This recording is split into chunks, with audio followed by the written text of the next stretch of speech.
मानव इतिहास में एक साल ऐसा भी था जिसमें गर्मी का मौसम आया ही नहीं था। सन 1816 में गर्मी का मौसम नहीं आया था और इसका कारण था माउंट तंबोरा। माउंट तंबोरा में एक वोल्केनो इरप्शन होने के कारण जून में अचानक से वोल्केनिक विंटर का मौसम आ गया था। दुनिया के कई देशों में जून के महीने में बर्फबारी होने लगी, किसी जगह पर सूखा पड़ने लगा तो किसी जगह पर बाढ़ की स्थिति उत्पन्न हो गई। पूरा का पूरा उत्तरी गोलार्ध यानी कि नॉर्दर्न हेमिस्फेयर जो था वो अकाल की स्थिति में चला गया था। इस अचानक से बिगड़े मौसम के कारण सन 1816 में मृत्यु दर सामान्य से कई गुना ज्यादा हो गई थी। सन 1918 में आई महामारी इन्फ्लुएंजा ने दुनिया के करीब 5 करोड़ लोगों की जान ले ली थी।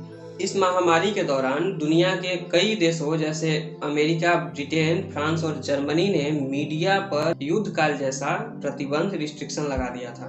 ऐसा रिस्ट्रिक्शन सिर्फ लड़ाई के दौरान लगाया जाता है। लेकिन स्पेन एक ऐसा देश था जिसने कि मीडिया को पूरी आज़ादी दे रखी थी और इसी वजह से स्पेन की मीडिया इस महामारी पर खुलकर रिपोर्ट कर पाई। दुनिया को ये लगने लगा कि स्पेन में इस महामारी का ज़्यादा बुरा असर पड़ा है और इसी वजह से दुनिया इस बीमारी को स्पेनिश फ्लू नाम से बुलाने लगी। इतिहास से जुड़े और ऐसे इंटरेस्टिंग फैक्ट्स जानने के लिए इस चैनल को सब्सक्राइब करके बेल आइकन प्रेस करना मत भूलिएगा।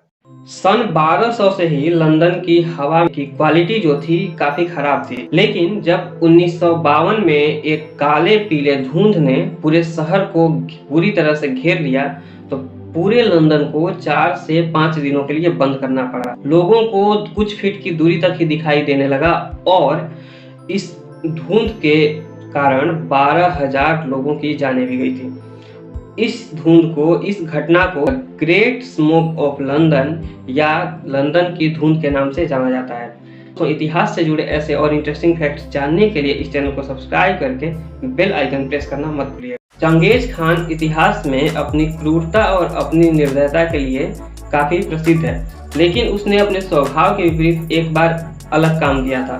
दरअसल जब एक लड़ाई के दौरान उसके गर्दन पर एक तीर आकर लगा, लेकिन बाद में वो लड़ाई जीतने के बाद उसने दुश्मन सैनिकों से पूछा कि वो तीर किसने चलाया था जो उसके घोड़े को आकर लगा।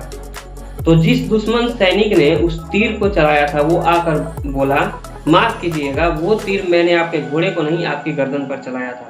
वो सैनिक जानता था कि इस बात के लिए उसकी जान भी ली जा सकती है, लेकिन वो निडर होते हुए बोला कि अगर इस बात के लिए मुझे माफ कर दिया जाता है तो मैं आपका यानी कि चंगेज खान का जीवन भर वफादार रहूंगा। उस सैनिक की इस निडरता को देखते हुए चंगेज खान ने उसे अपनी सेना की एक टुकड़ी का सेनापति बना दिया। दोस्तों, इतिहास से जुड़े ऐसे और इंटरेस्टिंग फैक्ट जानने के लिए इस चैनल को सब्सक्राइब करके बेल आइकन प्रेस करना मत भूलिएगा। इतिहासकारों का ऐसा मानना है कि आज की दुनिया के 0.5% लोग चंगेज खान के वंशज हो सकते हैं। यानी कि आज की दुनिया में जितने भी लोग हैं, हर एक 200 व्यक्ति में से एक व्यक्ति चंगेज खान के दूर का वंशज हो सकता है। तो दोस्तों, इतिहास से जुड़े ऐसे और इंटरेस्टिंग फैक्ट्स जानने के लिए इस चैनल को सब्सक्राइब करके बेल आइकन प्रेस करना मत भूलिएगा।